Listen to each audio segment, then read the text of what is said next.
Ladies and gentlemen, please welcome the President of the United States, Donald J. Trump, and the Secretary General of the United Nations, Antonio Guterres, accompanied by Vice President of the United States, Mike Pence, United States Ambassador to the United Nations, Kelly Craft, and United States Secretary of State, Mike Pompeo.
Good morning, everyone.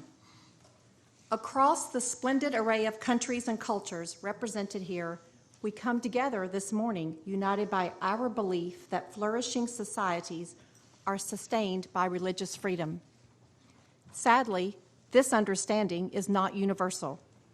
Today, all over the world, people of faith face a rising tide of persecution. In just the past years, we have witnessed horrific acts of violence committed against worshipers in mosques, churches, and synagogues.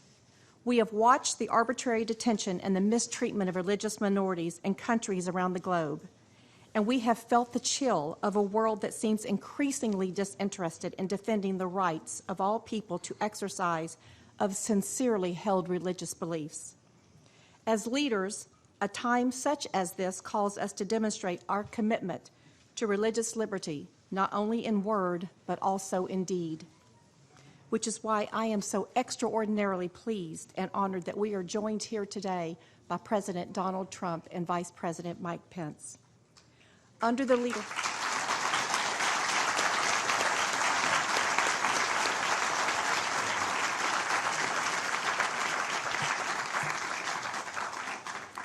leadership of these men, the United States has not only spoken of a renewed commitment to religious liberty, it has demonstrated one.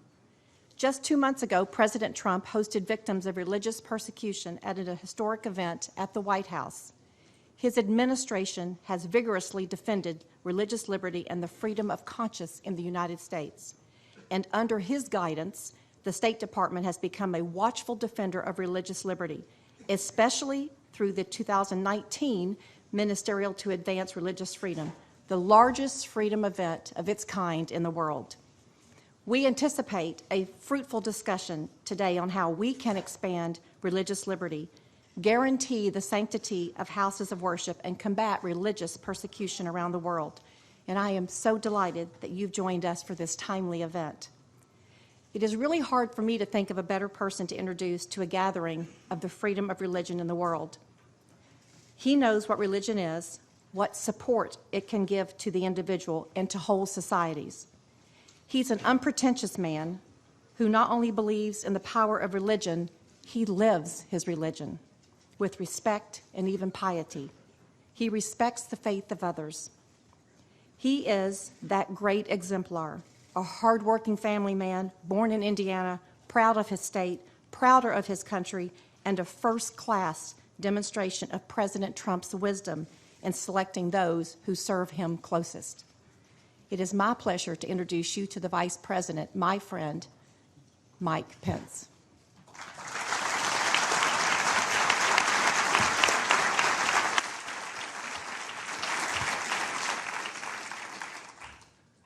Mr. President, Secretary General Guterres, Ambassador Kraft, Secretary Pompeo, members of the Cabinet, distinguished members of Congress, world leaders, and most especially to the courageous men and women who join us here today, who have suffered persecution and violence for simply living out your faith,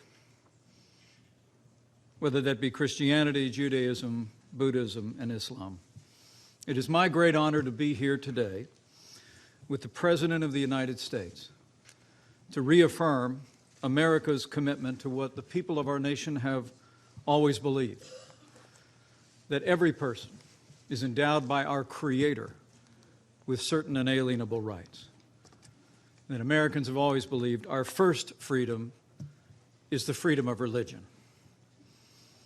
Today, President Donald Trump becomes the first American president to convene a meeting here at the United Nations on religious freedom, and it is my great honor to introduce him.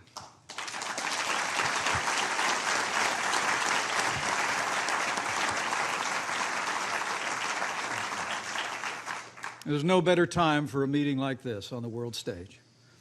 As we gather here at the United Nations, more than 80% of the world's population live in nations where religious freedom is threatened or banned.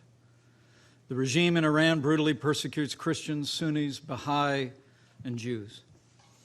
In Iraq, Iran-backed militias terrorize Christians and Yazidis who were nearly wiped out by ISIS' recent campaign of genocide. The Communist Party in China has arrested Christian pastors, banned the sale of Bibles, demolished churches, and imprisoned more than 1 million Uyghurs in the Muslim population. In our hemisphere, the regime of Daniel Ortega is virtually waging war on the Catholic Church.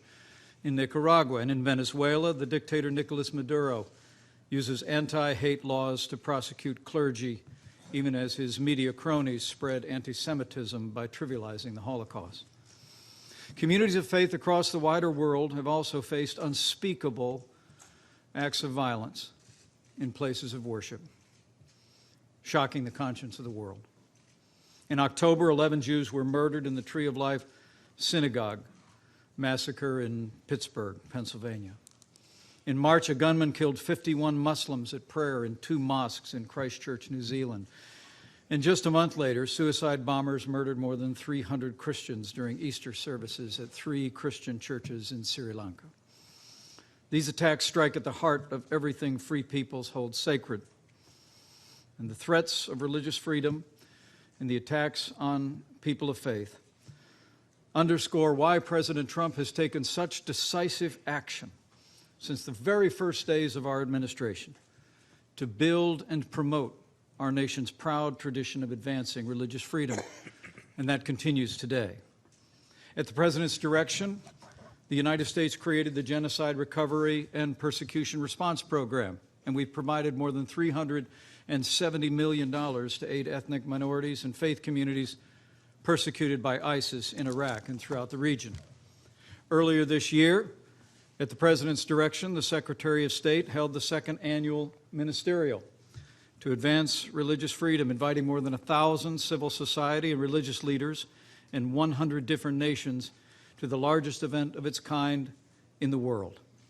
And last year, at the inaugural ministerial, at the President's direction, we established the International Religious Freedom Fund, which already has received nearly $5 million in pledges and given over 435 rapid response grants to those persecuted for their deeply held beliefs. And to date, this effort has helped some 2,000 victims of religious persecution around the world. As the President often says, America is a nation of faith, and we will always stand for the freedom of religion of every person, of every race and every creed, to live, to work, to worship according to the dictates of their conscience. And today, giving evidence of his passion for religious liberty, the President will announce additional steps that the United States will take to protect religious liberty and defend people of faith around the world. This is a very special day, and I always say it is a high honor to introduce this president, but to be here at this historic gathering with leaders around the world standing for our first freedom of religious liberty is among the greatest honors I've ever had. And so let me say, it is my high honor and distinct privilege to introduce to you a tireless champion of the freedom of religion and people of every faith in America and around the world, the 45th President of the United States of America, President Donald Trump. Thank you, Nick.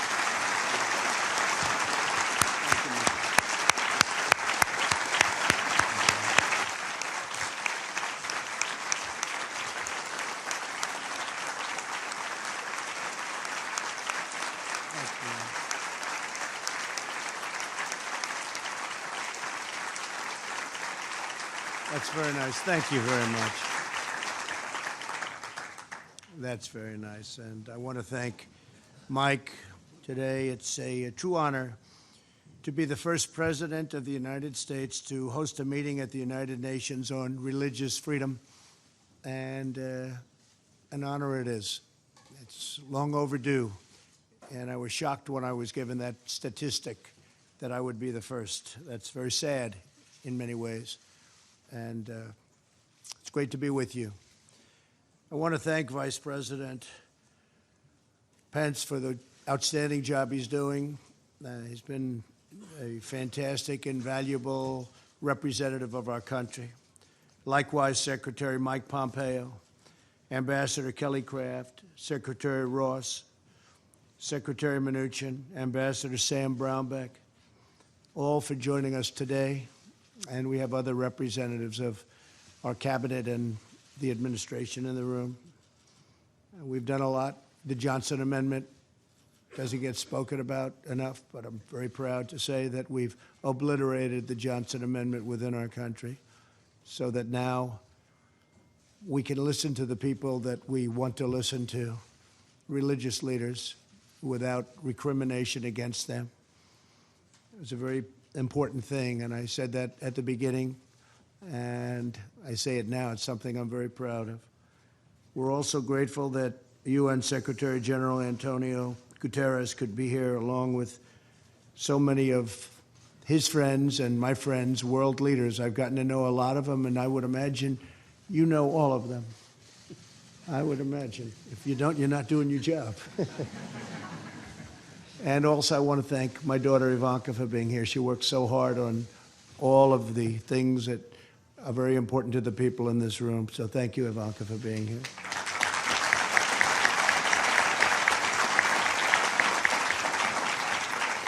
The United States is founded on the principle that our rights do not come from government, they come from God. This immortal truth is proclaimed in our Declaration of Independence and enshrined in the First Amendment to our Constitution's Bill of Rights.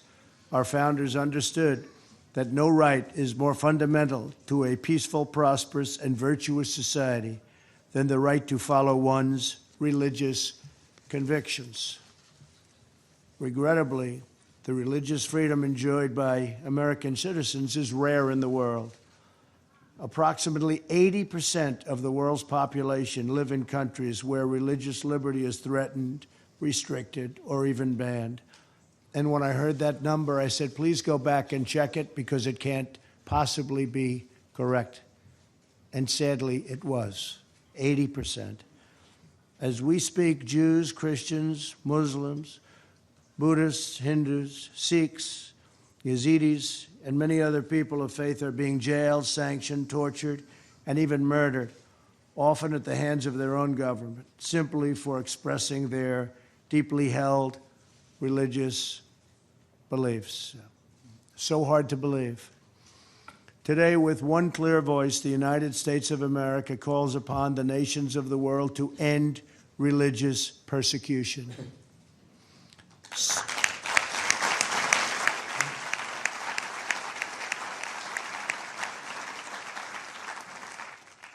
To stop the crimes against people of faith, release prisoners of conscience, repeal laws restricting freedom of religion and belief, protect the vulnerable, the defenseless, and the oppressed.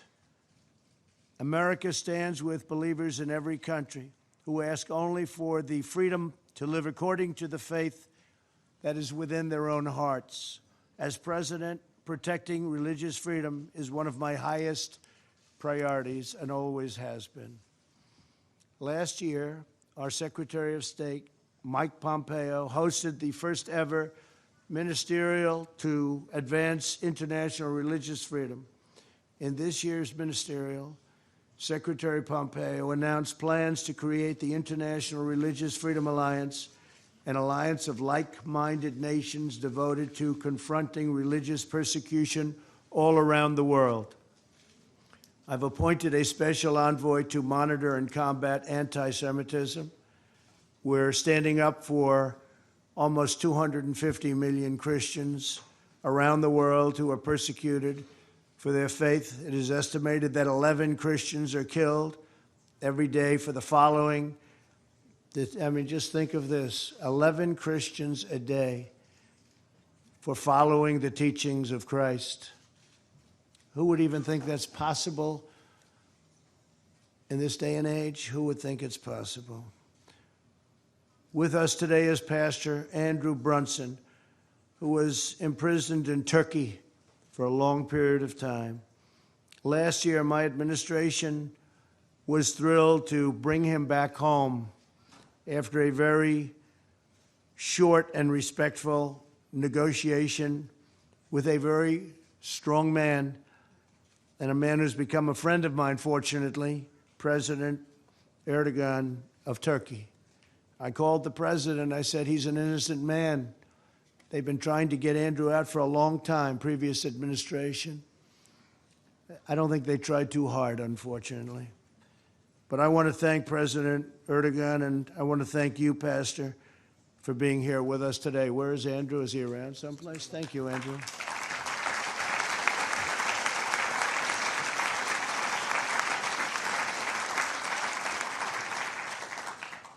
We did a good job with that negotiation, Andrew. You got back. Wasn't easy, wasn't pretty, but you got back, and we're proud of you. You have a great family. And the love, when Andrew came back, the love from so many people, it was actually, I hadn't seen anything quite like it. So congratulations, and I understand you're doing fantastic work with your family. Thank you very much. Thank you, Andrew.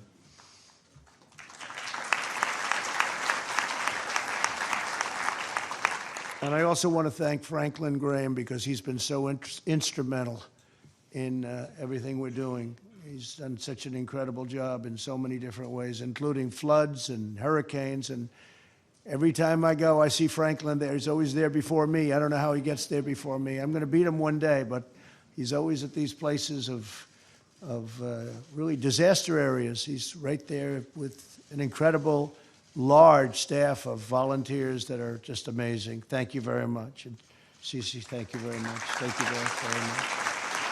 And Paula White, thank you very much.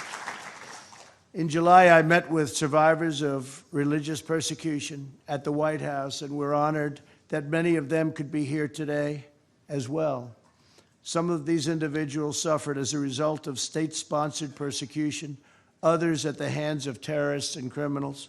No matter the case, America will always be a voice for victims of religious persecution everywhere. No matter where you go, you have a place in the United States of America. Could I ask those folks to stand up, please? Please stand up.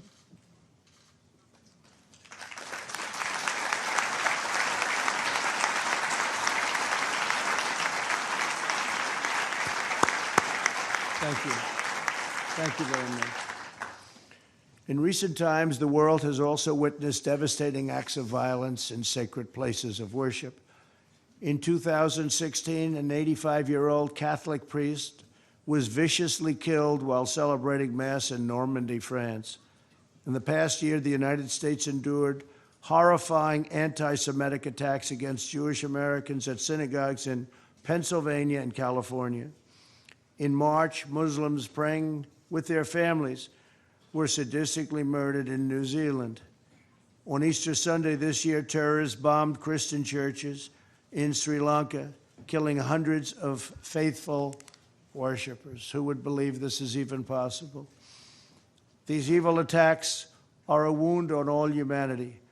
We must all work together to protect communities of every faith. We're also urging every nation to increase the prosecution and punishment of crimes against religious communities. There can be no greater crime than that.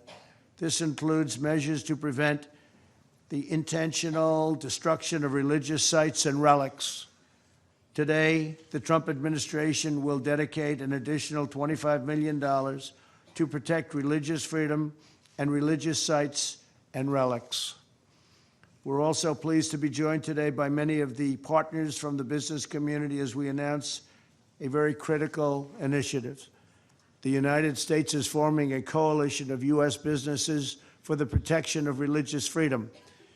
This is the first time this has been done. This initiative will encourage the private sector to protect people of all faiths in the workplace. And the private sector has brilliant leadership. That's why some of the people in this room are among the most successful men and women on earth. They know how things get done, and they know how to take care of things, and they're with us now for the first time to this extent, first time ever, and we're really honored to have you in the room. Great business leaders, great people of strength. Too often, people in positions of power preach diversity while silencing, shunning, or censoring the faithful. True tolerance means respecting the right of all people to express their deeply held religious beliefs. Before I conclude, I want to once again thank all of the survivors in the room for their courage and resilience. You're an inspiration to the world. You remind us that no force on earth is stronger than the faith of religious believers. The United States of America will forever remain at your side and the side of all of those who seek religious freedom. Today, I ask all nations to join us in this urgent moral duty. We ask the governments of the world to honor the eternal right of every person to follow their conscience, live by their faith, and give glory to God. The United States has a vital role in this critical mission.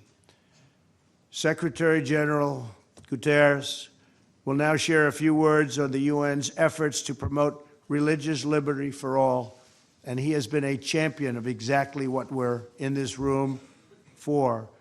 So I want to thank everybody for being here. God bless you, God bless the faithful, and God bless America. Thank you very much. Thank you.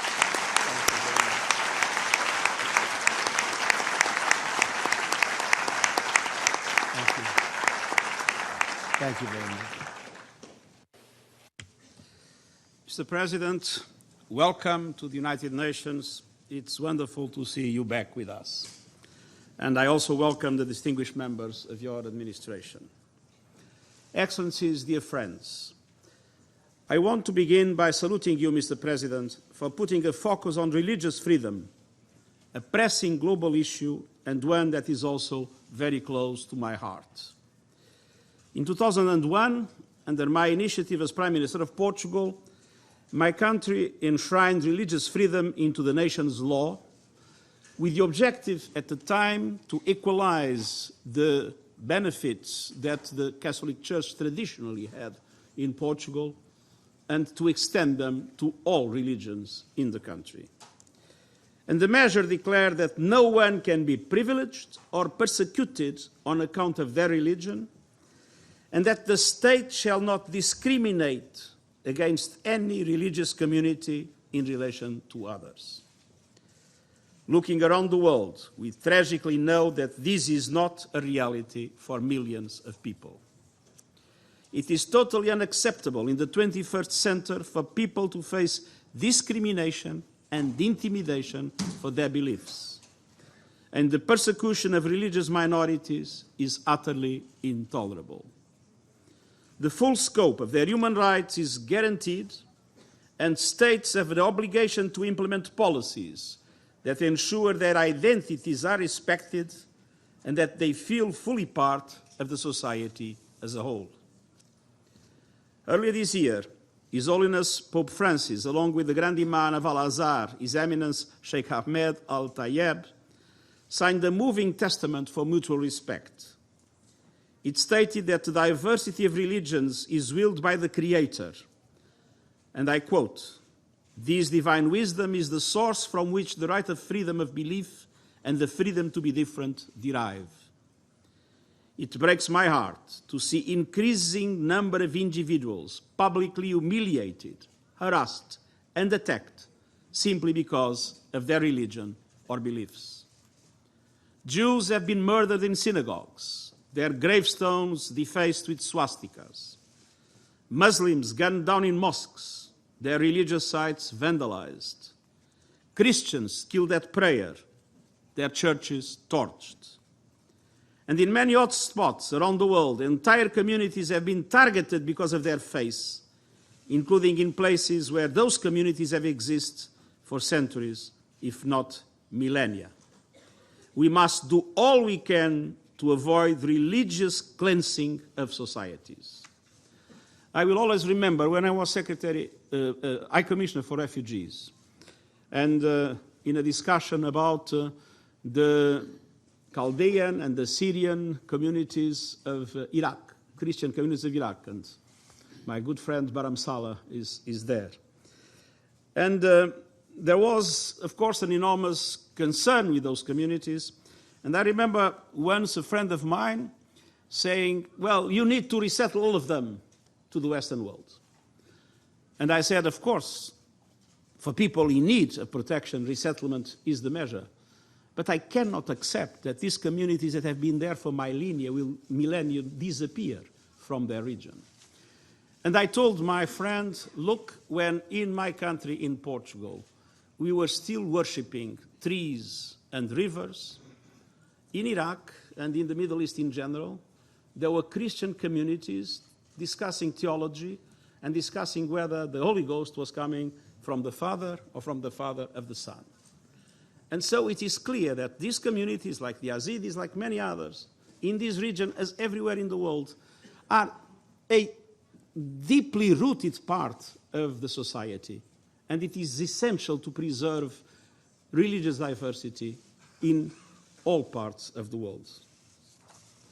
We must reject those who falsely and maliciously invoke religion to build misconceptions, to fuel division, to spread fear and hatred. And we must be vigilant about attempts to instrumentalize religion and identity to restrict the full enjoyment of rights by others and to perpetuate or justify inequalities. There is richness and strength in diversity. It's never a threat. Profiting from that diversity requires a strong investment in social cohesion policies. And we have much wisdom to guide us on our way. All major religions espouse mutual respect and peaceful coexistence in a spirit of shared humanity. And our shared foundational text, the Universal Declaration of Human Rights, affirms everyone's right to freedom of thought, conscience, and religion. Simply put, the best way to promote international religious freedom is by uniting our voices for good, countering messages of hate with messages of peace, embracing diversity, and protecting human rights everywhere. Mr. President, Excellencies, dear friends, the United Nations is stepping up action through two new initiatives that I have launched in recent weeks. First, through a strategy on hate speech to coordinate efforts across the UN system, addressing the root causes and making our response more effective against hate speech. Second, an action plan for the UN to be fully engaged in efforts to safeguard religious sites and ensure the safety of houses of worship. Holy sites should be places of worship, not places of war. Taken together, these efforts seek to address some of the most pressing challenges facing our world today. We have a collective responsibility to stamp out anti-Semitism, anti-Muslim hatred, the persecution of Christians and other religion groups, and all forms of racism, xenophobia, discrimination, and incitement to violence. Hatred is a threat to everyone, and so this must be a job for everyone. Mr. President, thank you again for your initiative and leadership and for your invitation. And I also want to thank your understanding during this hectic period. I would like to be able to stay for the whole meeting, but it was for me an enormous pleasure to be here with you today and to join my voice to all those that want to make sure that religious freedom prevails in our world everywhere. Thank you very much.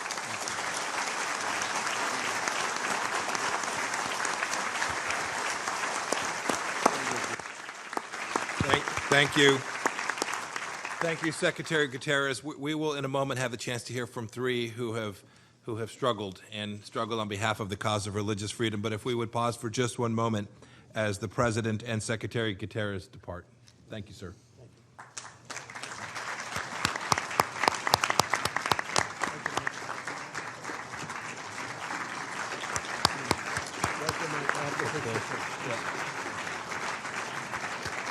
Thank you, Mr. President. Thank you, Mr. President. Very good start.